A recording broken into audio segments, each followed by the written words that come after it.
Täna Eesti asub juba sellises majanduslikus keskkonnas ja ühiskonnas, kus kohas sul ei ole võimalik teha keskpärast toodet. Kallis kuulaja, alustab saade Hakkame tegutsema. Saade inimestele, keda huvitab ettevõtlus, eneseareng või lihtsalt soovib kuulata põnevaid lugusid. Räägime Eesti ettevõtjatega, aktiivsete tegelastega, kellest võib tavaliselt väga palju ei kuule. Mina olen Indrek Põldvee ja tänud, et oled minuga. Head kuulajad, enne kui tänase loo juurde läheme, annan ma teada, et ma hakkasin koostööd tegema Edu Akadeemiaga. Et ma olen päris mitu korda kuulnud juba inimeste käest, et nad tahavad rohkem ettevõtlikumaks hakata või ise oma ettevõtte teha, aga nad ei tea, kus alustada ja kuidas. Ja paljudel on tõesti hirmud, mis on täiesti normaalne. Ja sellepärast teebki Edu Akadeemia 27 ja 28 oktoobril Nordea kontserdimajas Wealth Forum Women. Et sinna tuleb kokku 1000 naist, et luua võimas energia ja saada ideid ja inspiratsiooni, aga samuti on see ka nagu suurepärane koht, kus networkingut teha ja endale rohkem sarnaseid mõttekaaslasi leida ja kes teab, mingi mastermind grupid teha või mis iganes, et teil mõtted seal tuleb. Et see on nagu üks suuremaid Tere kõigile! Tore on neid jälle tervitada juba järgmise loo juures ja täna on meil juba järjekord 16. saade ja tore on näha, et need saated lähevad mõnusalt, number läheb suuremaks ja ma võin öelda, et mul on juba 29 saadet kokku tehtud ja hullult lahe on, et olete selle aja leidnud ja otsustanud seda lugu kuulata. Ja tänase loo kangelane on meil väga põnev tegelane nimega Rasmus Rask ja Rasmust hetkel ma arvan kõige tuntum bränd, millega ta tegeleb, on Lamu jätis, et ta on üks nende asutaja. Ja Rasmus rääkis mulle oma ettevõtja saamise loost, kuidas ja ta töötas pikalt korporatiivmaailmas. Hästi põnev asi, mida ma üldse ei osanud üldse mõeldagi, et ta on üks uuskasutuskeskuste asutajaid, kui ta oli seal korporatiiv ettevõttes tööl. Ja mida kõike ta seal korporatiivis tegi ja kuidas ta seal arenes ja kuidas temast see ettevõtja, sellest täna Rasmus räägibki ja minu jaoks oli see äärmiselt põnev, et kogu see korporatiivmaailm on minu jaoks suht nagu ütleme niimoodi uus, et ma olen natukene töötanud kuskil suuremas ettevõttes, aga mitte pikalt ja teades ja kuuldes, kuidas selle asjad käivad, et see on minu jaoks hästi põnev ja lahe oli nagu need õppetunde kuulata ja mida väga palju sai endale kõrva taha pandud. Ja loomulikult kallid kuulajad, et vaadake meie või kuulake meie saateid YouTube'is, samuti meie Facebooki lehel, et me kogu igal saatel on mingisugused loosimised, kas siis konsultatsioonid või mingid muud põnevad asjad, et võtke see 1 minut aega, minge meie lehele Hakkame tegutsema kodulehele Facebookis, jagage seda saadet, et kes teada, äkki teil on mingi tuttav sõber, kes iganes, kes just otsib sükest inspiratsiooni. Et tehke nende jaoks, et mõelge, kuidas te saate ise nagu abiks olla teistele ja samas te saate levitada saadet, et mina olen äärmiselt tänulik selle eest ja see on väga lahe, et tehke need asju, kirjutage mulle, kui on küsimusi või mõtteid Indrek, et hakkame tegutsema ja läheme tänase loo juurde. Tere Rasmus! Tere. Räägi, millega sa tegeled? No praegu ajan sinuga juttu siin. Aga üldiselt, mis valdkonnas või? Jah, no ma olen võib-olla kõige rohkem ettevõtja praegu ja lapsevanem olen, isa olen ja natukene tegelen ka haridusega. Võib-olla need on nagu põhilised märksõnad praegu. Aga räägi mulle, kuidas sinu nagu teekond sinna ettevõtlusesse läks? Ma töötasin pikka aega pangas ja sel ajal ma kuidagi ikkagi tundsin, et see päris minu jaoks ei ole või et see töö, mis ma teen seal oli küll arendav, aga ma tahtsin ise teha, ise vastutada. Ja suures organisatsioonis on see paratamatult nii, et on hästi palju inimesi ja see vastutus mõneti nagu ajub ja võib-olla kohati sa ei tunne, et sina ise midagi suutsid ära teha. ja võib-olla see oli üks nagu selline torge, et leida täitsa omaenda asi. Ja kui ma pangas töötasin, siis juba sel ajal ma ühe oma sõbraga olin asutajaks sellisele mittetulunduslikule ettevõttele nagu Uuskasutuskeskus 2004. Ja sealt sai selline ettevõtluspisik siis tuli sisse ja kui ma 2012 tulin Swedbankist ära, siis ma teadsin, et mul on tegelikult juba mõneti olemas see kogemus, mille pealt omaenda ettevõtte luua. Aga ütle, kas sul hakkas see pisik juba siis 2004 aasta vaikselt nagu sinna poole tüürima, aga see otsus, et töölt ära tulla ja niimoodi, kas see on nagu selline lihtne, sest sul on nagu ka lapsevanem on ju ja kõik see, et see on ikkagi turvaline koht, kus sa tuled ja kuidas see mõttemaailm nagu sul nagu seal oli? Ja need mõtted tekkisid juba ikkagi varem, aga eks see oli kindlasti ajastusest kinni, et mingi etapp sai läbi seal. Ma vahepeal töötasin Stockholmis ja siis see üks töölõik sai seal läbi ja pidin leidma siis Tallinnas uue rolli. Ja eks seal oli kindlasti nagu panga siseseid arenguid sellised, mis võib-olla mulle ka lõpuni ei meeldinud. Aga tagantjärel ma ütlen, et see oli lihtsalt nagu selline kokkusattumus või nende sündmuste kokkulangemine, et sel hetkel mul oli võimalik pangast välja astuda. Ma sain ka tegelikult head nii-öelda lahkumise tingimused, et sellise koondamispaketi ja mis võimaldas siis mul sisuliselt mingisugune pool aastat vaadata suhteliselt vabalt, et mida ma edasi tahan teha. Ja nii kui ma pangast ära tulin, siis ma esimese asjana võtsin ühendust Priiduga, Priit Mikkelsaar, kes oli siis ka Uuskasutuskeskuse juures üks asutajatest ja samaaegselt ettevõtjana Biomarketi ketti ka aastast 2003 üles ehitanud. Ja saime kokku ja siis ma ütlesin Priidule, et ma väga hea meelega tahaks midagi sinuga koos teha, et ma täpselt ei tea, mis see on, aga et äkki me mõtleme. Ma teadsin seda ja mis mulle tundub, et on nagu ettevõtluse alustamisel nagu oluline, on esiteks see, et ära jää üksi. Mulle tundub, et see on oluline, et parem on omada koheselt kedagi, kellega saab asju rääkida, kellega saab arutada, sest et üksinda võid oma mõtetega kiiresti kuhugi kinni joosta. Plus Priidu puhul oli oluline see, et meie nagu selline väärtuspakett või mõtlemine ellu suhtumine oli suhteliselt sarnane. See sama Uuskasutuskeskus oma sellise sotsiaalse missiooniga oli nagu selleks heaks näiteks. Aga samaaegselt meie oskused olid erinevad.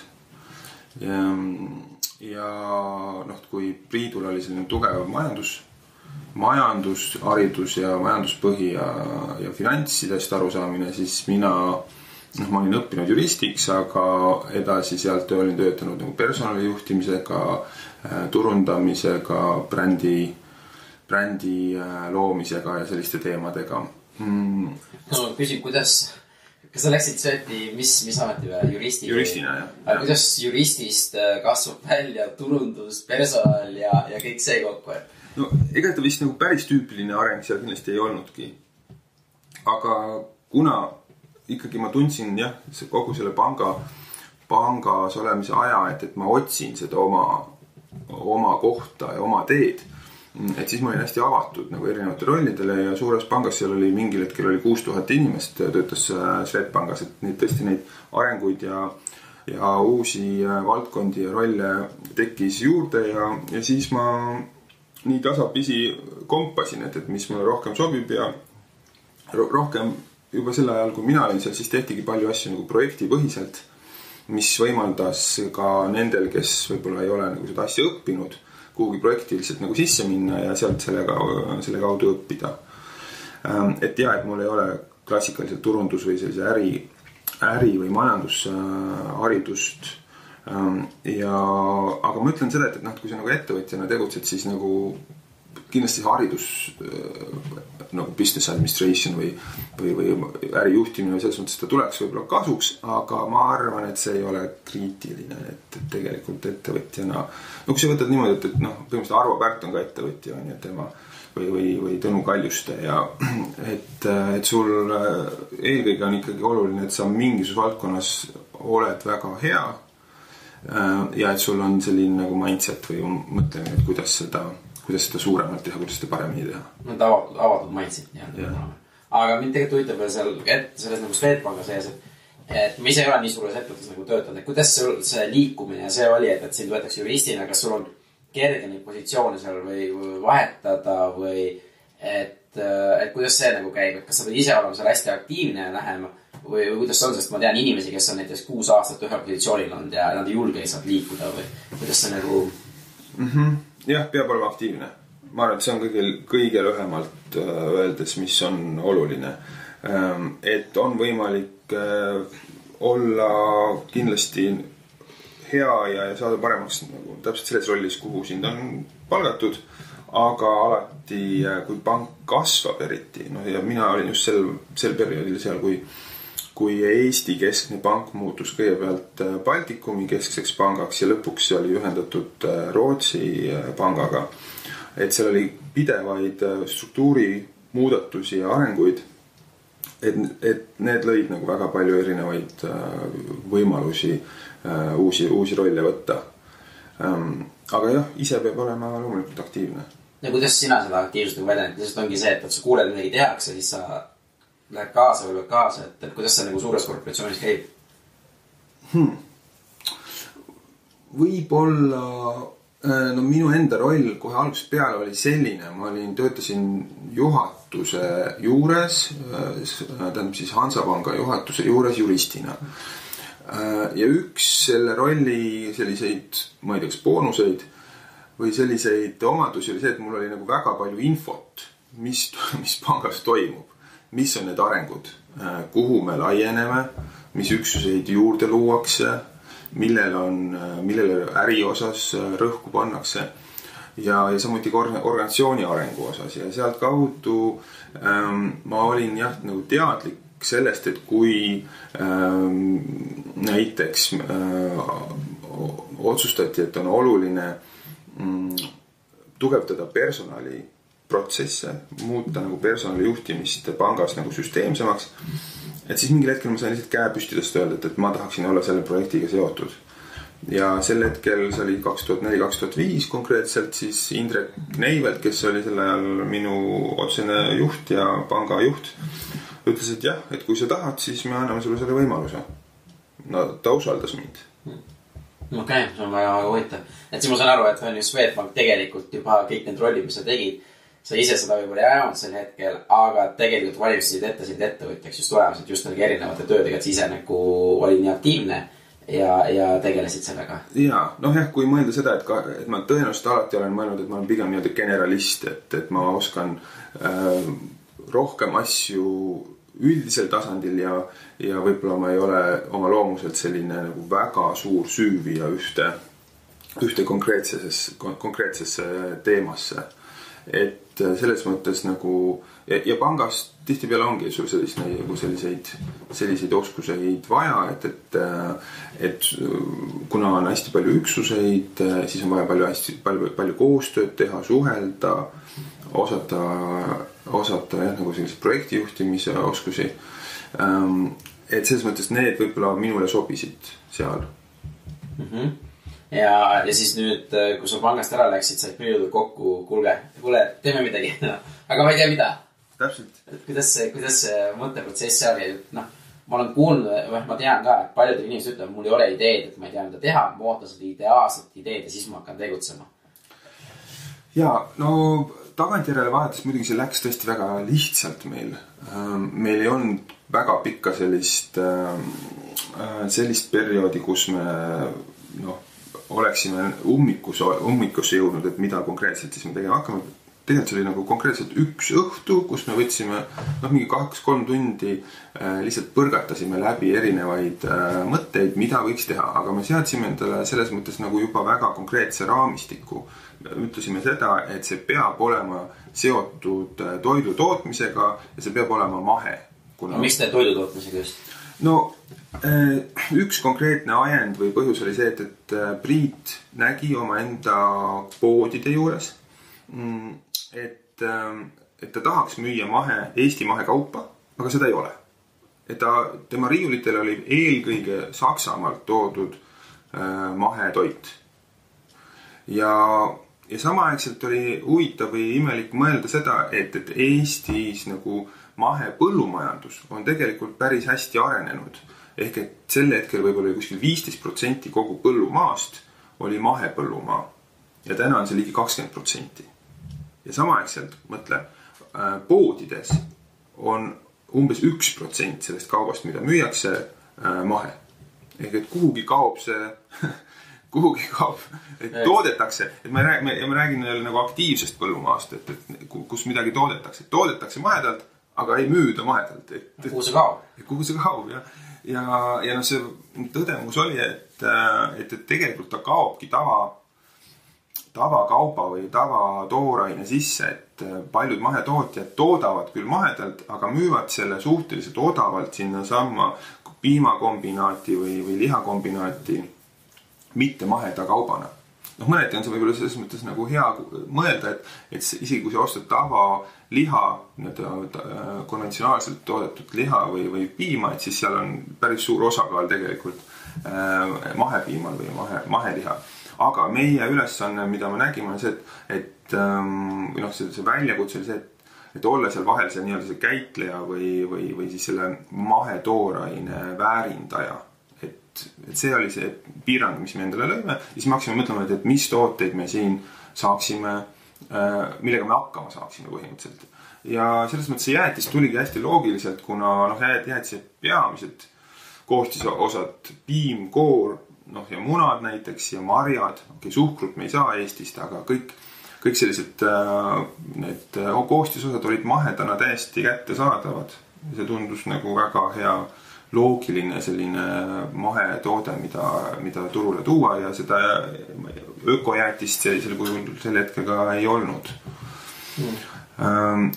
Et ma ütleks, et ta tuli suhteliselt lihtsalt, see mõte, ja see ei olnud kuidagi seotud, ma ütlen, mingisuguse sellise emotsionaalse, loomulikult seal oli nagu see tunnetus, et kui me sellise tootega tuleme, et siis tal on potentsiaali saada võib-olla populaarseks, sest et ta on jäätis üldse nii positiivne ja selline rõõmus asi on ja inimestele meeldib.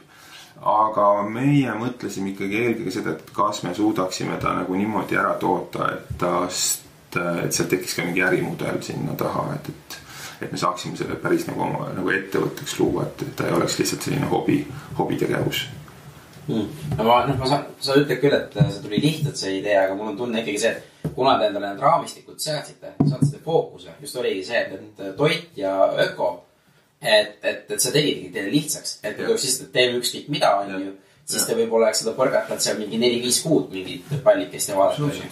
See on üks minu õppetunde või tõdemusi küll oma enda ettevõtluskogemusest, et mida konkreetsemad raamid endale seada, seda kokkuvõttes seda lihtsam on sul teha otsuseid ja valikuid.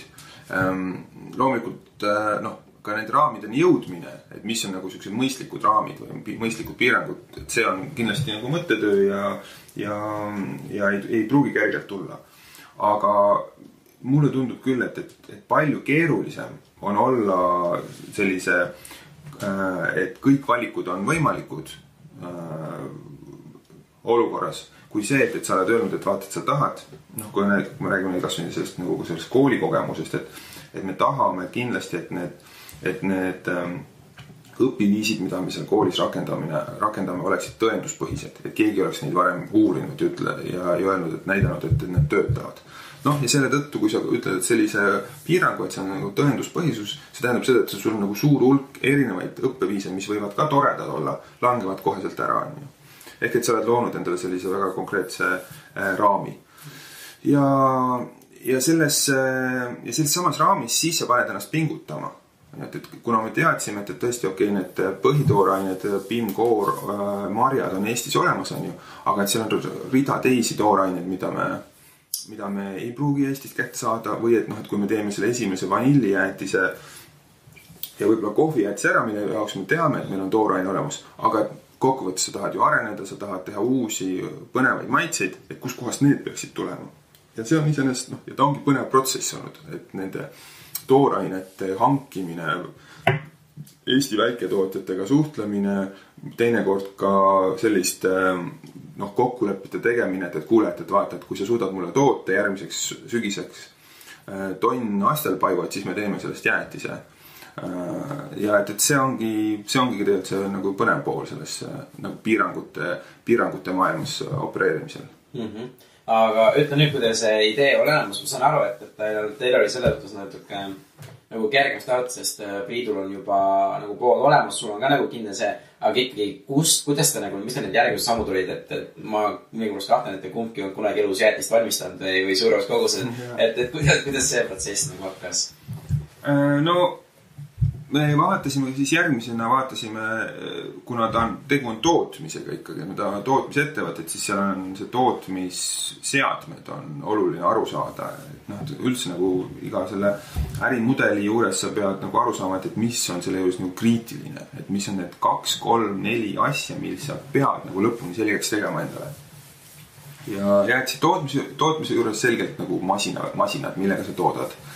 Et me teadsime nagu päris käsitsime seda, kui me ütleme, et käsitööjäätis, siis seda, meil ei ole kellelgi nii külmasid käsi, et me suudaksime oma kätega jäätist teha, vaid et sul peab ikkagi mingisugune masin olemas selleks. Ja siis me võtsime ette, me sõitsime Itaaliasse, võtsime ühendust seal mõne jäätise tootjaga. Mina teadsin seda, et sel hetkel ma seda teadsin, et on tõesti olemas nagu 2 tüüpi jäätiseid. Üks on selline tööstuslik jäätis, mida sa poest võid osta, ja teine on selline itaaliapärane gelato jäätis, mis on teistsuguse tekstuuri ja arvasime, et ka teistsuguste masinatega tehakse seda. Siis me uurisime selle kohta, guugeldasime ja sealt kaudu leidsime, et Itaalias ongi sul üle poole jäätise tootmisest on nende väikeste gelato masinatega ja et seal on kõige parem, seal tehakse kõige paremaid masinaid. Võtsime seal mõnega ühendust ja siis sõitsime ühel hetkel kohale. See oli võib-olla, kui me kuskil märtsis rääkisime, võib-olla veebruari lõpus märtsis rääkisime 2012, siis aprillis me sõitsime Itaaliasse paari kuu pärast. Ja ausalt öeldes see oli hästi õpetlik ja positiivne ja väärtuslik kogemus, sest et need samad jäätise masinate valmistajad, nemad olid loomulikult huvitatud sellest, et me nende masinad ostaksime ja siis nad olid valmis meile tegelikult kogu selle tehnoloogilise protsessi ette näitama, et kuidas see jäätise valmistamine toimub. Et me ei pidanud minema selle jaoks ka kuhugi eraldi kursustele. Et see on jälle see, et te otsisite välja oma ala tegijaid ja läksite nende käest abi küsima ja ongi see, et sa ümbritsesid nendest palju targematele, kes ka näitasid täpselt kõik ette ja nii see käib. Ja see, tulles tagasi selle juurde, et kui sa tahad midagi uut teha, siis täna Eesti asub juba sellises majanduslikus keskkonnas ja ühiskonnas, kus kohas sul ei ole võimalik teha keskpärast toodet ja olla sellega edukas. Et sa peadki tegema, sa pead nagu endale standardiks seadma, et sa teed nagu maailma parimat või maailma efektiivsemat lahendust. Et kuskil mingisugune see sinu see edge või selline konkurentsieelis peab olema ja et suuresti on meie turg ju mõjutatud Skandinaavia turust, mis on nagu hästi konkurentsitihe. Et seda me tundsime küll, et kui me läheme seda toodet tegema, et siis me ei saa lihtsalt võtta nagu copycatina teha midagi sarnast, mida teeb Ben & Jerry's näiteks, vaid me peame olema paremad sellest. Me ei täita selle sama piirang, et me oleme Eesti kontekstis nagu mahe ja Eesti oma, aga et nendega maitsed peavad olema väga erilised. Rahvusvahelised standardid. Jah, et ta peab nagu maailma tase olema. Ja siis sa mõtled edasi, et aga selleks, et kuidas sinna maailma tasemele jõuda, kuidas sellist toodet teha, siis on oluline, et sul oleks nagu maailma tasemel või kõige paremad masinad, mis mis seda toetaksid. Sa võid kokkuvõttes osta muidu kasutatud masinad, on ju. Aga et sa pead nagu aru saama, et millega nagu maailma parimad neid asju teevad. Ja see oli lihtsalt, see oli Itaaliast me saime hästi palju tarkust juurde ja tagasi tulime, siis olime veendunud või meil oli kindlus, et nende masinatega me vähemalt saame niimoodi alustada, et me saame hakata ka jäätist pakendama ja sealsamas biomarketi kaupluses müüma. See oli siis mingi aprill, see masin saabus juuliks ja esimese jäätise me müüsime detsember 18, et sealt läks ikkagi veel päris mitu. Mis see vahepeal siis juhtus, et see masinad juba üles paneb või kas kõik ladusad või olid mingid sellised? Masinad, me saime masinad kätte juulis ja siis mina olin umbes nagu juuli-august, tegelikult juuni-august ma istusin seal keldris ja mässasin erinevate maitsetega. Aga kuidas see oli maitsetel, et ma ei kuulnud, et sul on keemiku või biokeemiku taust, et kuidas sa neid nagu kokku panid? Jaa, seal aitas muidugi see, et kui me olime kodus juba oma perega jäätist teinud sellise pisikese väikse krupsiga, liitrine krupsi külmkeha, mis nagu pannakse sügav külma, sellega me olime mingeid asju teinud. Ma mäletan, seal oli mingisugune retsept, mida Karin kasutas, üks mango jäätise retsept, mis koosnes umbes niimoodi, et seal oli üks pakk 10% koort läks sinna siis 2 pakki 35% koort ja siis läks sinna suhkur ja siis läks sinna mangopüree. Ja see oli kogu jäätis. Ja ta maitses väga hästi, aga tõesti nagu erakordselt rammus. Siis nagu nende masinatega, gelato masinatega, mida me praegu kasutame, et nende puhul saab ka sellise mingi 10-12% rasvasisaldusega nagu täitsa nagu hea ja kreemise jäätise. Aga et põhimõtteliselt meil nagu väike kogemus nagu kodust oli, kuidas nagu seda jäätist teha. Aga see oli ikkagi professionaalne. See on põhimõtteliselt perekond oli katsejäänetud. No mõned, seal suvel kindlasti oligi nii, et ma seal praktiliselt iga päev tulin mingisuguse vanniga välja ja katsetasime ja proovisime. Ja eks, ma ei oska öelda, et ma arvan, et ma olin lihtsalt selles mõttes nagu õnnelik, et mul oli õnne, et need asjad, me saime sealt mingisugune 4-5 sellist maitsekombot kätte. Tegelikult mul läks meelest ära. Meil oli ikkagi väike workshop oli ka, mitte päris üksinda me nagu ei mässanud, et meil oli, me kutsusime siis, kui me seal Itaalias olime, siis me saime sealt ühelt masinatootjalt sellise soovitus, et näed, siin on üks mees, kes on nagu 35 aastat pidanud oma enda jäätsi kohvikut, ta on täna pensionil, aga ta on konsultandina töötab. Siis me kutsusime ta Tallinnasse, siis meil oli masinad olemas. Ja siis temaga tegime sellise 48-tunnise workshopi töötoa, kus ta käis oma enda nagu 15 parimat jäätist läbi. Ma isegi, kas me ei ole kindel, kas me ühtegi nendest oleme kokkuvõttes kasutanud, aga ta andis nagu sellised käsitööoskused. Et vaata, kuidas sa nagu pasteuriseerid ja kuidas sa muna vahustad ja kuidas sa paned tasakaalu rasva ja suhkru ja kui palju sa muna peaksid panema ja kõik sellised nagu sellised põhitõed rääkis meile lahti ja siis sealt edasi juba tuli neid hakata ise rakendama. Aga mis siis vahepeal veel oligi, et teil suvele katsetasite, mis see sügisest hakkasite tootma ja detsembrisse? Me tahtsime, me olime valmis tegelikult kuskil võib-olla septembris-oktoobris me jäätiste mõttes olime valmis, sest me tegime augusti lõpus sellise degusteerimise, kus meil oli 6 esimest maitset biomarketi poes ja sealt me saime hästi positiivse tagasiside. Me kutsusime sõbrad sinna ja nad ütlesid, need võiksid küll olla, ma hea meelega ostaks ja kohe anti nagu esimesed tellimused sisse. Aga meil ei olnud pakendit, nagu jäätise puhul see on hästi oluline, et me otsustasime, et me ei alusta nii-öelda lihtsalt kohvikuna, vaid et me tahame selle ikkagi panna kohe poodimüüki. Ja siis me teadsime seda ka ja ma arvan, et see on üks nagu selliseid olulisemaid õnnestumisi meil, et me investeerisime sellesse pakendi disaini, et sellest me natuke rääksime ka. Et see sama, kui sa võtad nagu füüsilise sellise toote, ja eriti veel toiduaine, et siis ma ütleks umbes nagu 50% sellest õnnestumisest on pakend. Loomulikult peab olema toode ise ka väga kõva, aga inimesed ikkagi hästi palju söövad silmadega. Ja et kui sa uue tulijana ei investeeri pakendisse, no siis sul peab mingi muu väga kõva eelis olema. Noh, loomulikult vaata, kui sa teed mingi kõige kõvemat hapukapsast ja müüd seda laadal, siis tõesti absoluutselt ei ole vahe, kas sa paned seda kilekotti või plastikkotti ja inimesed ikka ostavad. Aga nii kui sa jõuad poodi, kus sul on 10 000 teist toodet, siis seal pead sa olema väljapaistev, väga selgelt eristuv väljapaistev. Ja selles mõttes mul on hästi hea meel, et me leidsime nagu väga hea partneri Koori agentuuri näol, kes ka samaaegselt alustas eraldiseisva agentuurina ja nad väga tahtsid meid ajata ja me tegime nendega tõesti nagu väga suure töö ära suve jooksul. Ehk et kuskil samaks ajaks, kuskil juuli-august meil oli olemas siis ka pakendi disain ja nüüd tuli see pakend printida, et meie jaoks sel hetkel see tundus nagu ulmeline, et me pidime korraga kuskilt Rootsist tellima 25 000 topsi, jäätise topsi ja me ise arvasime, et kui me suudame võib-olla see nagu 1000 topsi kuus maha müüa, et siis me arvasime, et see on nagu väga hea tulemus ja kui sa mõtled 25 000, et see on nagu 2,5 aastat põhimõtteliselt või 2 aastat. Et see natukene oli nagu scary, et kas see ikkagi nagu tasub ära või et kas ei tahaks nii suurt kulu ka kohe tekitada, aga kokkuvõttes ütlesime jah, et okei, ikkagi on oluline, et me koheselt investeerime sinna korralikku topsi ja tellisime ära. Ja siis need jõudsid ka võib-olla kuskil seal oktoobris, novembris jõudsid alles kohale.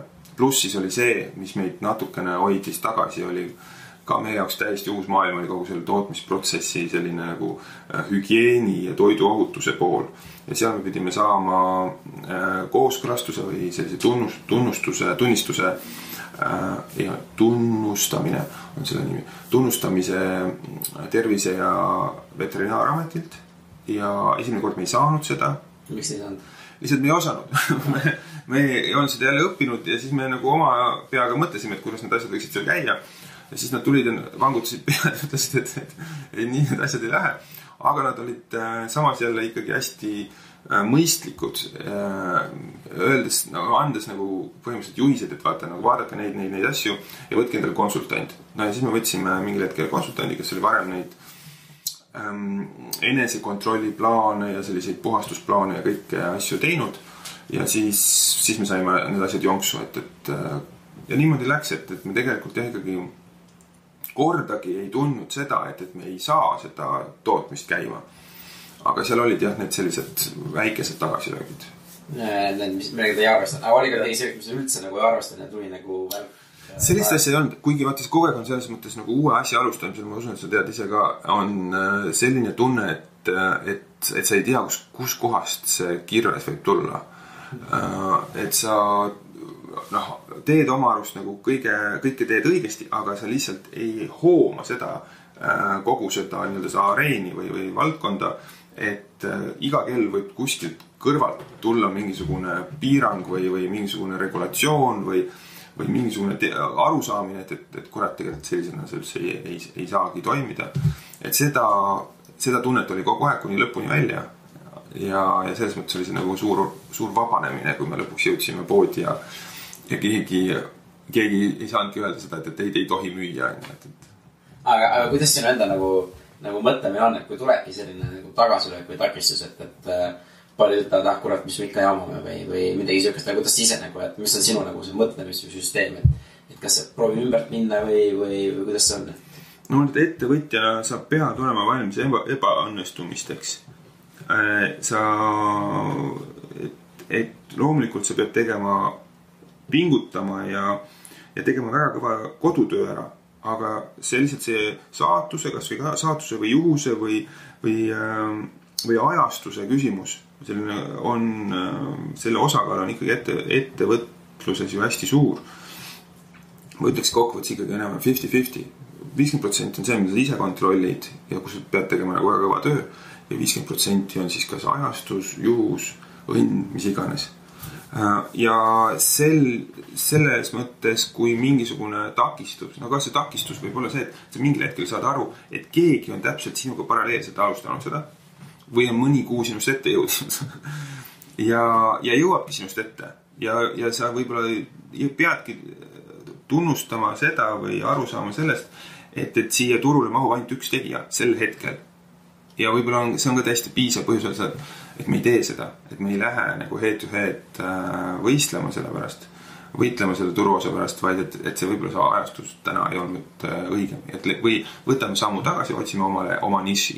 Et ma arvan, et see nagu niši leidmine on hästi oluline, mis tähendab seda, et kui need takistused tekivad, et siis see ilmtingimata loomulikult ei tähenda, et ei saa, et sa pead ära lõpetama, aga see kindlasti tähendab seda, et sa pead nagu emotsionaalselt suutma nagu kõrvale astuda oma sellest tegemisest, võtma nagu korraks aja maha ja mõtlema, et kui ma nüüd täiesti nullist alustaksin, mis ma praegu teeksin, et kui ma ei oleks kogu seda pingutust praegu ära teinud, kas ma ikkagi läheksin edasi.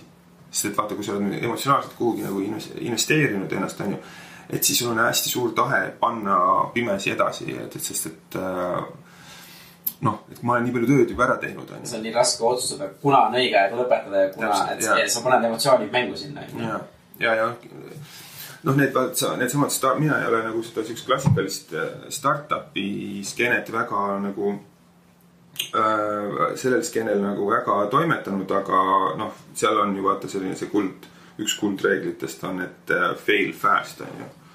Et sa peaksid, kui sa nagu, kui sa näed, et see asi ei lenda, et siis tuleks see otsus kiiresti teha ja aktsepteerida seda ja teha siis midagi muud. Aga kui te nüüd detsembris tulite välja, kas teil kuidas teil müügid või need läksid, et kuidas teil nagu areng oli, kas oli kohe väga hästi. Et me loomulikult kartsime, et ta ei pruugi müüa, aga kohe algusest peale oli niimoodi, et meil ei olnud ühtegi töötajat, me ise Priiduga tegisime esimesest nädalast alates me ei suutnud toota nii palju jäätist, kui me müüsime.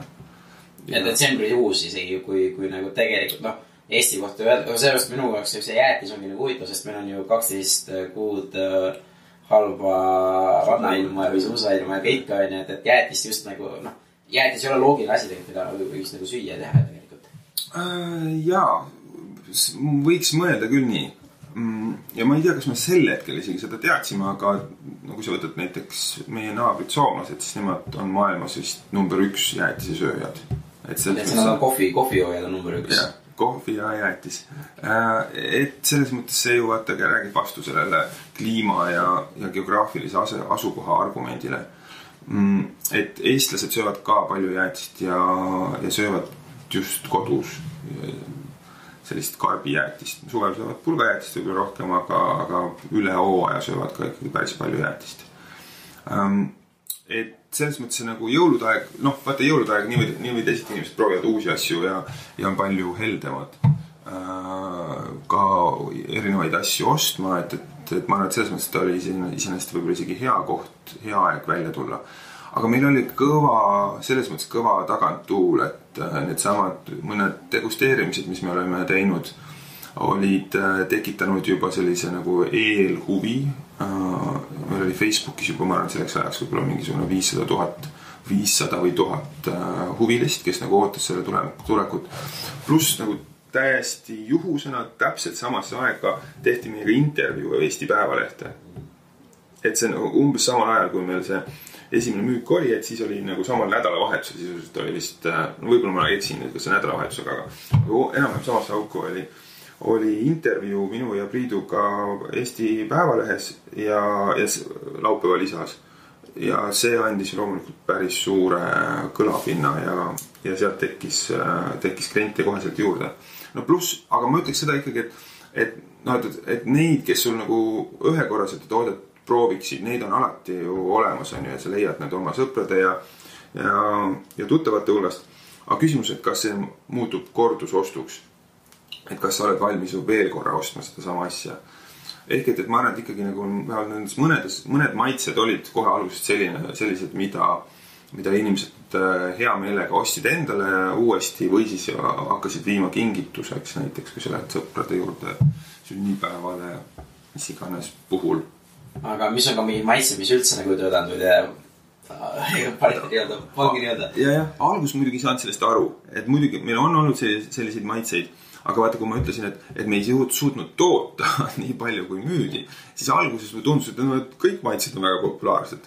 Et meil see 6 maitset oli, aga tänaseks nendest, jah, meil on ausalt öeldes vist need kõik maitsed on jätkuvalt müügis, aga võib-olla kookos jäätis on selles mõttes selline nagu rohkem nišikas olnud, et tal on nagu palju, tal on nagu fänne, aga samas ta ei ole meie müügitopis kuidagi. Ja nendest alustavatest maitsetest mango sorbett on jätkuvalt nagu meie üks bestselleritest. Ja jõulude aeg on olnud ka mandlikardemoni on nagu hästi müünud.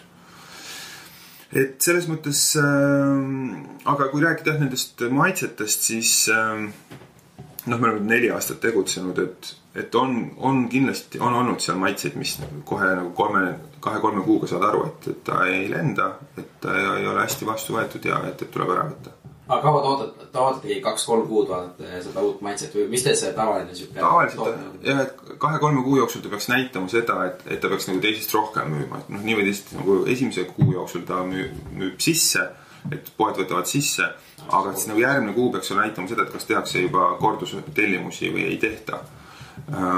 Ja kui ei tehta väga palju, et siis üha rohkem me nagu vaatame seda, et pigem siis võib-olla tuleks nagu üldse tagasi kutsuda mingil hetkel see maitse ja midagi muud selle asemel panna. Sest suurtes poodides vaata see riiulipind on nii piiratud, mis sulle antakse, et sa ei saa sinna lõpmatuseni uusi maitseid panna. Aga kas oleneb ka aastaajast, kuna mingi maitset või seda välja lasta? Veidi me oleme jah ikkagi nagu vaadanud seda, et suvel või suve lõpus me saaksime mõne Eesti vilja ära kasutada. Me oleme rabarberijäätist teinud nagu hooajalisena, maasikajäätist, vaarika, prosecco sorbett on meil. Sel aastal tahaks võib-olla teha ploomijäätist, et sellised nagu hooajalised asjad on ju. Ja siis on teisel pool on sellised, vaata jõuluga seonduvad asjad, et nüüd jõuluajal me teeme välja braunijäätise, mis on siuke natuke tummisem ja see on vegan jäätis. Ja varasemalt siis see mandlikardemoni on olnud ka jõulude ajal. Et natukene me vaatame kindlasti seda aasta aega ka, jah. Aga ma lähen korra selle tootelaunchi juurde, et kui sa peaksid täna uuesti alustama ja mingit uut toodet launchima, et mis on need asjad, millele sa keskendud? Alguses sa mainisid, on ju loomulikult on see pakend, et see on 50%. Aga mis on need protseduurid või kuidas sa nagu strateegiliselt praegu nagu tänase selle õppetundide järgi uut toodet nagu launchisiks? No ma kõige rohkem ikkagi mõtleksin selle peale, et kas tänasel turul on midagi puudu. Et kas siin on nagu mingisugune selline nagu aken või et ma ise tunneksin, et ma tahaksin midagi teistsugust osta või ma näen, et minu tuttavate sõprade hulgas on vajadus millegi jaoks. Et mina selles ei ole ma hea, et ma lihtsalt võtaksin keskpärase toote ja suudaksin selle hästi ära turundada või hästi ära nagu saada väga paljudesse sellise laia müügivõrku ja et ma usun, et meil on küll väga tore müügijuht täna, aga me ei tunneta, et me oleksime nagu selline hea müügifirma. Et selles mõttes ta peab saama alguse lihtsalt sellest ikkagi nagu sellest vajadusest, et miks seda toodet täna siin ja turule vaja oleks. Ja me oleme ju screeninud või vaadanud ka nüüd peale seda jäätise turule toomist pidevalt, et kas äkki on mingisugused teised tooted, mis seda toetaksid või mida oleks nagu mõistlik ära teha. Aga kogu aeg on see tunne, et tegelikult on siin jäätise nišis nii palju veel võimalik kasvada ja paremaks saada ja teha suuremalt seda. Aga jah, võib-olla kui ma mõtlen seda kriteeriumite peale, et siis et see nagu üks küsimus on just, et kui ma ütlen, näiteks mul on nagu küsimus praegu olnud, kurat, võtaks sellest räägida, sa võid pärast selle kinni panna ka. On ju, et ma räägin selle näite ära. Et mul on hea meel, mul oleks väga hea meel, kui üks mahlatootja, kes on ka mahemahlatootja, Heyday, ma ei tea, kas sa tead neid. Et neile hästi läheks, on ju. sest nad on nagu teevad seda pühendumusega ja pannud sinna päris korralikult raha alla ja just ongi nagu korraliku toote teinud on ja nad teevad seda nagu mahedana, mahe värske pressitud mahl on pudelis. Aga see sama mudel, et ta teed seda mahedana, muudab selle, kuna see tooraine on kallis, et siis see nagu lõpptoode on päris kallis, et ta on kuskil müüvad mingi 330 või 350 on selline 300 milliliitrine pudel. Ja mul on nagu küsimus, et kas nagu ühtepidi see on nagu selles kvaliteetne ja hea toode, aga kas nagu klient on valmis sellest nii palju maksma. Just selles mõttes, et tal on küll mitte mahedana, aga ikkagi nagu värske sellise nagu tervisliku mahlatoote alternatiive seal kõrval letis päris mitmeid. Seal on nagu Innocent, näiteks Smoothiena on ja Frosch on see, vaata see ka siuke on ju, see mingi Rootsi oma on see Frosch. Et sul on, ja need on nagu smootid, aga seal on nagu mahlavariante ka, Eesti pai on ju Põltsamaa oma. Et kas ta nagu kui sa nagu mõtled, mis siit puudu on täna, et kas on see just nagu see mahemahl on siit puudu või inimene mõtleb seda, et vaata nagu tegelikult mingi värske, hea mahla, värske ja tervisliku mahla ma saan kätte siit ilma selleta, et lasta siis mitte olla mahe, aga ma usun, et on ikkagi nagu tervislik ja värske on. Ehk et see on see koht, kus kohas nagu peaks nagu mõtlema, et kas see tarbija ootus või vajadus siin on rahuldatud. Et sa võid küll nagu veel tsipa kõvema toote siia juurde panna, aga et äkki see suurem osa sellest vajadusest on täna juba rahuldatud. Et selles mõttes, kui ma mõtlen selle jäätise osas, siis meie tagantjärele ka kindlasti on see lihtsalt tõdemus, et sel hetkel ikkagi nagu enamik inimesi oma peades mõtlesid, et see poejäätis on, et seal on võib-olla mingi säilitusained sees ja need, et neid täpselt ei tea, kuidas seda toodetakse ja sinna pannakse palmirasva või mis sinna pannakse. Ja et kui ma võtan Eesti jäätised, siis paljuski see ei ole tõsi. Et Eesti Balbino ja Premio teevad väga kvaliteetset jäätist. Aga üldine kuvand selle jäätise suhtes oli see, et see ei ole nagu kvaliteetne. Ta ei ole nagu tervislik kvaliteetne. Ja selle taustal oli tõmme või selline valmidus osta midagi, mis on mahe, öko, mis on nagu käsitöö. Mõistad on ju? Ehk et see lihtsalt see, nagu see vajaduse tunnetus oli suurem, kui näiteks ma arvan praegu selle nagu see värske mahla puhul. Et turgu oli rohkem lihtsalt. Praegu ongi see, et mina võtan ongi, et mahlal on juba konkurentsi juba piisavalt. Täpselt. Aga vaata, siis ongi see küsimus, et mis ma olen teistes saadetes siin teiste külaliselt nagu teadnud, et üks võimalus on see, et sa näed seda keskpärast toodet, sa näed, et rahvas tahab seda, siis teed lihtsalt see kvaliteetsemaks ja palju paremini kui teised. Et see on üks, ja ongi, ja see nüüd teine ongi see, et vaata, millest puudus on, kui sa näed, et on 4-5, võtta selle mahla näitajale, on 4-5 erinevat mahla, et sa tuleb nüüd natuke, sa tuleb kvaliteetsem, aga ta on natuke kallim, et kas sul on ka nagu ostjaid vaata. Et see on, aga et see on see, et turu-uuring tuleb teha ja tuleb, nagu ma saan aru, testimised ja need. Ja meie sellist klassikalist turu-uuringut ei teinud jäätise puhul, et me vaatasime küll neid turunumbreid. Et vaatasime, et palju üldse kogu jäätise turumaht on. Ja palju on premium jäätised sellest osast, et palju seal Ben & Jerry's ja Häagen-Dazs, palju nemad selle hetkel müüsid. Ja et me saime aru, et see nagu tegelikult raha liigub ja et isegi kui me saaksime 1% kogu sellest turust, siis me suudaksime juba täitsa nagu hästi majandada. Aga räägi mulle see, et vaata sa ütlesid, kui teil see jäätis ju välja tuli, teil oli 500-1000 inimest Facebookis välis ja ma tean, et muul on äärmiselt hea nagu siuke kliendisuhtlus või siuke hoiak, et kuidas te nagu seda ja mis te teete nagu klientidega ja kuidas te nagu neid nagu meeles peate ja mis nagu mõtlemine on seal? No see algab võib-olla sellest, et meil on 3 väärtust, et see on nagu väärtuspõhine käitumine, et üks nendest väärtustest on, et me oleme ausad. Ja see ausus eelkõige tähendab seda, et see kaup, mida me müüme, on aus, et me teame, et kust tuleb piim ja koor ja kust tulevad marjad ja me teame, et see on nagu mahe ja me teame, et ta on keskkonnasäästlikult toodetud ja loomadega on hästi käitutud ja nii edasi on ja kogu selles mõttes, et see on nagu aus ja hea kaup. Aga selle sama aususe teine külg on, et me oma suhtlemises oleme avatud ja läbipaistvad. Et me nii palju kui võimalik ja teinekord täitsa nagu valuliselt oleme ausad, et see võib nagu endale nagu haiget teha, aga et me usume, et pikas perspektiivis see on ikkagi kokkuvõttes ka lihtsam olla nagu kogu aeg sama aus ja läbipaistev.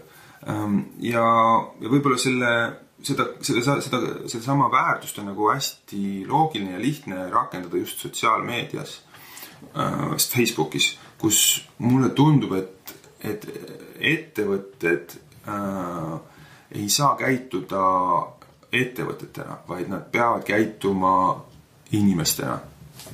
Et Facebookis inimesed eeldavad, et see suhtlemine toimub nagu inimeste vahel. Ja et nii kui üks ettevõte hakkab rääkima juttu, mis nagu kostub nagu sellise suure ettevõttena, siis ta muutub kaugeks ja selliseks anonüümseks. Ja ma ei tea, kas me seda kohe alguses tegime, võib-olla esimeste postituste juures me võib-olla seda ei teinud, aga suhteliselt kiiresti me saime aru seda, et me peame rääkima Facebookis nagu täpselt nii, nagu sa rääkisid oma sõbraga või oma tuttavaga. Ja loomulikult, et oma tuttavale sa võid ka teinekord mingisugust iba ajada, aga üldiselt sa saad aru, et sa nagu pead olema siiras ja rääkima asjadest nii, nagu need asjad on. Ja seni on see nagu toiminud, et mulle tundub ka päris palju nagu andeks antud, et sellise väikese kasvava ettevõttena igasugu asju tuleb ette ja nagu põhimõtteliselt sa nagu kas lapid tootmist või sa lapid mingisuguse teisi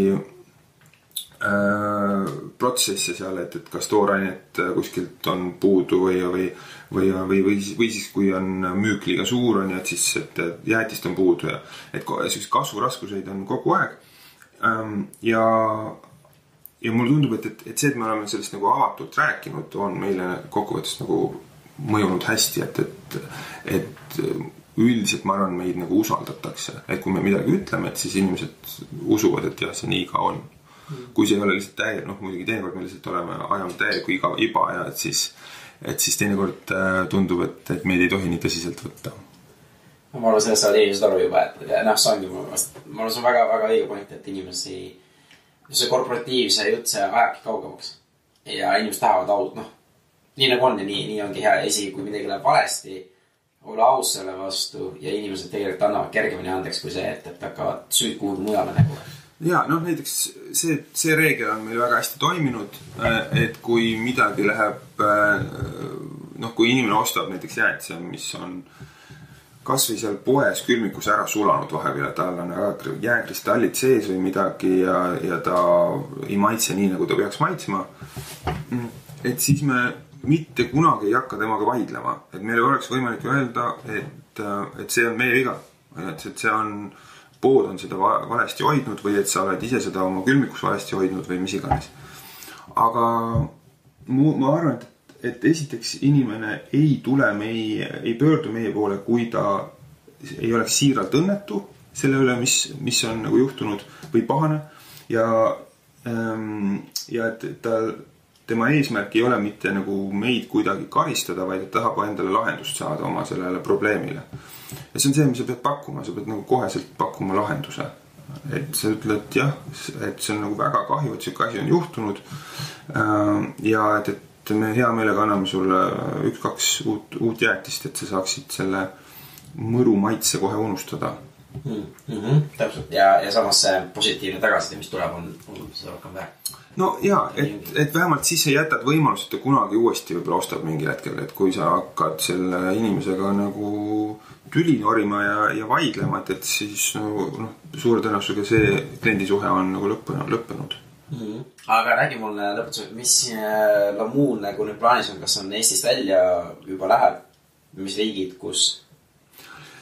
Ja meil on plaanis ja niimoodi töös küll üks selline konkreetne ekspordi ots täna see ei ole lõpuni realiseerunud. Ma loodame, et see läheb. Saksamaa on see suur turg, kuhu me proovime saada.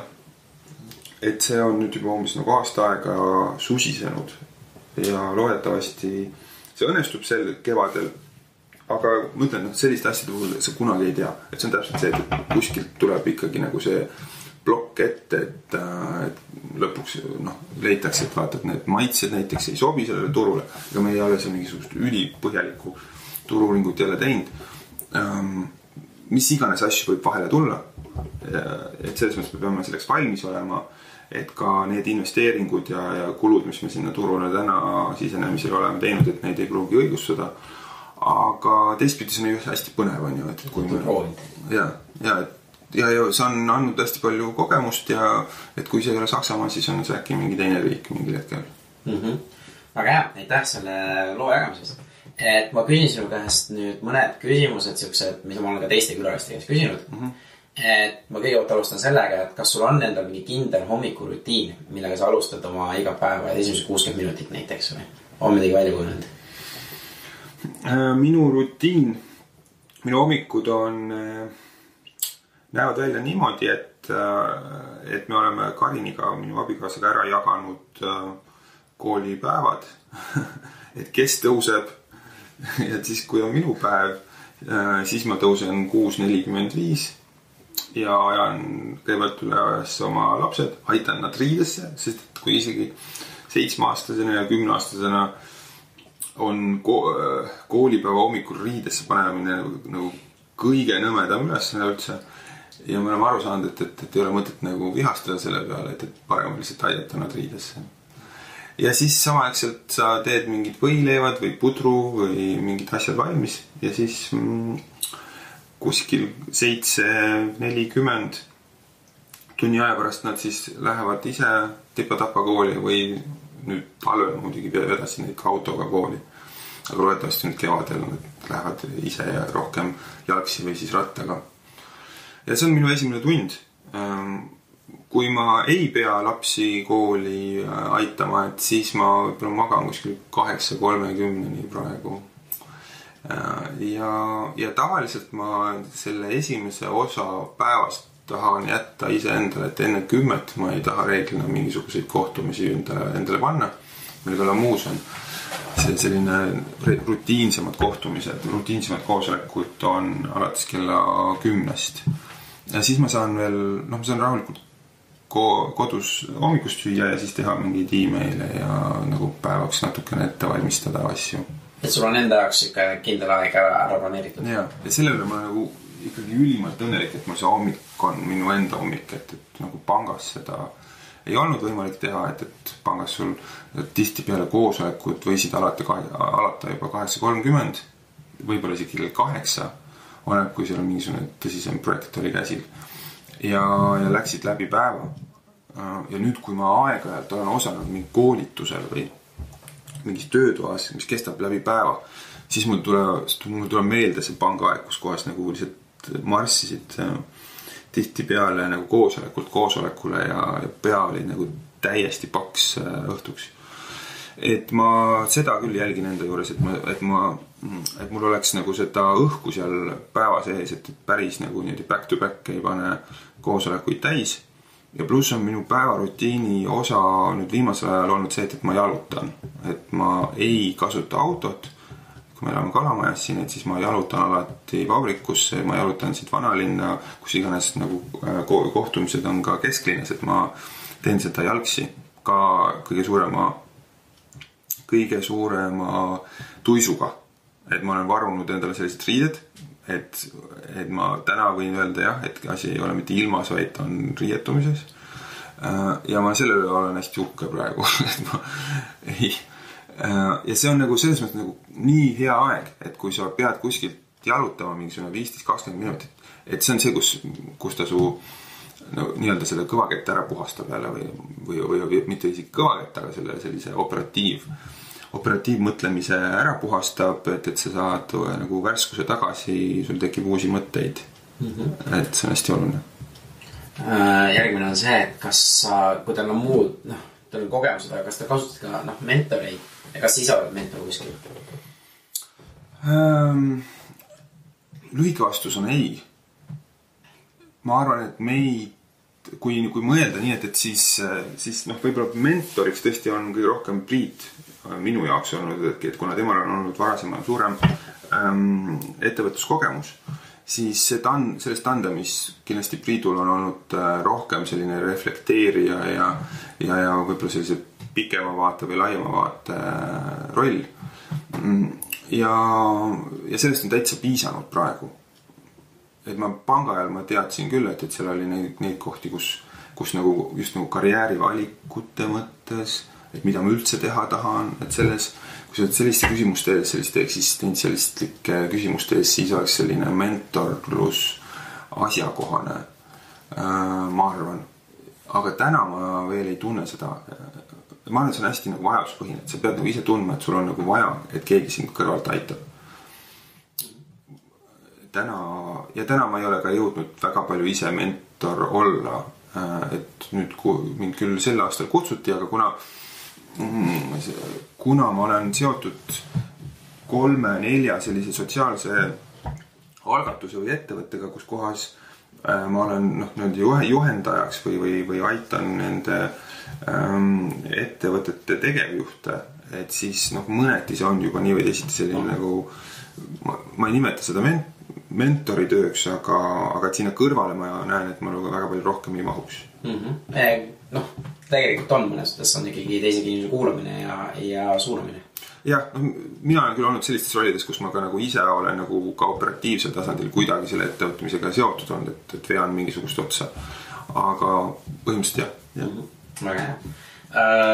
Mis on, kui ma oleks plakat, mida saab panna üles näiteks Vabadusväljakule või Raekoja platsi, mis ei ole reklaamsloogan, et mis inimesed näeksid, et mis seal nagu võiks kirjas olla sinna mõttes? Mille kohta see nüüd on? Elu üldse. Mis see inimestele tahaks edasi anda? Mõte.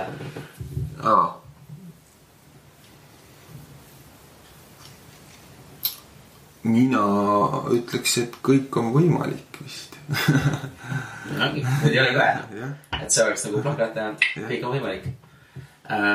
Mis oleks üks asi, mida sa soovitaksid meie siin saate kuulajatele tegema hakata, et vahet ei ole, mis elu etapis nad on, aga et nad saaksid oma elu natuke muuta või mis on see mingi tegevus, mida sa nagu ise soovitaksid? Mina soovitaksin hakata vabatahtlikuks. Mulle tundub, et üha rohkem neid valikuid, mis sa elus teed sa läbi selle, et sa hakkad millegagi vabatahtlikult tegelema ja sa ei looda sellest kohe saada töötasu. Näiteks sina hakkasid vabatahtlikult podcast'e tegema, et see võib kuhugi, see ei pruugi kuhugi sind viia, on ju, aga ta annab sulle kindlasti nagu palju uusi kontakte ja uusi mõtteid. Et selles mõttes nagu selle aktiivselt mingisuguses ettevõtmises vabatahtlikult alustamine või vabatahtlikult kaasalöömine, ma arvan, et see võiks olla nagu igal inimesel osa tema elust, osa ka palgatöö, kooli kõrvalt, mis iganes eluetapil. Ma olen sellega näinud sees ja ma ei istuks praegu siin sinuga, kui ma ei teeks vabatahtlikult seda, et see on juba mind viinud väga paljudesse kohtadesse. Et ma väga soovitan seda, et see on väga hea nõuanne. Ja viimaks kui uurin, et kuidas mina või meie kuulajad sind sul abiks on olla? Kõige rohkem, mida me tahame Lamu kontekstis, on see, et inimesed meile kirjutaksid ja annaksid tagasisidet. Et kõige rohkem isegi seda, kui nad näevad, et midagi on valesti või midagi võiks paremini olla. Ja loomulikult on sellised tunnustamised ja positiivsed sõnumid ka väga teretulnud, aga üks ettevõtte ei saa saada paremaks, kui ta ei saa tagasisidet oma klientidelt. Et see on see, mida me väga hindame. No, see on super. See on ka number 1 palve enamus külalistavad, et see on väga oluline tegelikult. Ja samas ka inimesena, me ei saa kuidagi paremaks, kui inimesed ei annagi tagasi, et toiavad tagasi. Et see on väga oluline. Aga selge. Aitäh, Rasmus, jagamast ja tulemast. Aitäh kutsumast. Selline oligi siis tänane saade ja nagu ma saate alguses ütlesin, hästi palju oli nagu õppida just Rasmuse puhul ja Rasmuselt, et see, kuidas ta ka teeb lamuud ja kuidas nad arenevad ja minu jaoks see lause, mis ma ka alguses panin, et me elame sellises ühiskonnas ja keskkonnas, kus me ei saa teha enam keskmisi tooteid, et me võistlemegi maailmaga, me peame alati mõtlema, kui me midagi loome, mingit teenust, kas ükskõik mida, et see oleks ikkagi maailma tasemel ja klienditeenindus ja müük ja kõik need peavad olema sellel tasemel, et ma arvan, et see on üks kõige suuremaid õppetunde, mis üldse ära mõõta, et ma ongi, et isegi kui sa teed kõiki asju eesti keeles, näiteks e-pood või mis iganes asi, siis tegelikult ju enamus inimesi, kes on sinu kliendid, on kas Amazonist või eBayst või kus iganes nagu mingid tooteid telling, kus on maailmaklassiline klienditeenindus või maailmaklassiline veebileht, et meie kui eestlasi, kes teeme eestikeelseid asju või teenuseid, me niikuinii võistleme või oleme selliste ettevõtetega nagu Amazon ja need kõik, sest ma ütlengi, ja siis me peamegi alati mõtlema, kuidas ma saan teha täpselt samal tasemel, mis vahet seal keeles on, et kas see personaalsus või mis on see unikaalsus, kuidas mina saan nagu neist parem olla. Ja ma arvan, et see on ka mul nagu hästi palju nagu tegelikult pannud mõtlema, et kui ma midagi teen, et mis on see asi, mis on minu unikaalsus ja kuidas ma saan paremini teha. Ja see on üks suuremaid õppetunde, mis ma just nagu Rasmuse saatest nagu ise endale kaasa võtsin ja olen hakanud rohkem mõtlema, kui ma midagi teen, siis ma mõtlen, et kas see on nüüd selline tase, millega ma ise nagu väga rahul oleks ja kas see on selline tase, mida ma näen ka nagu Amazonist näiteks. Ma arvan, see on väga, väga siuke hea näide, kus nagu võtta ja vaadata, kuidas nemad teevad ja kas teha samamoodi või teha isegi paremini, kui te näete, et mingi protsess võiks olla parem.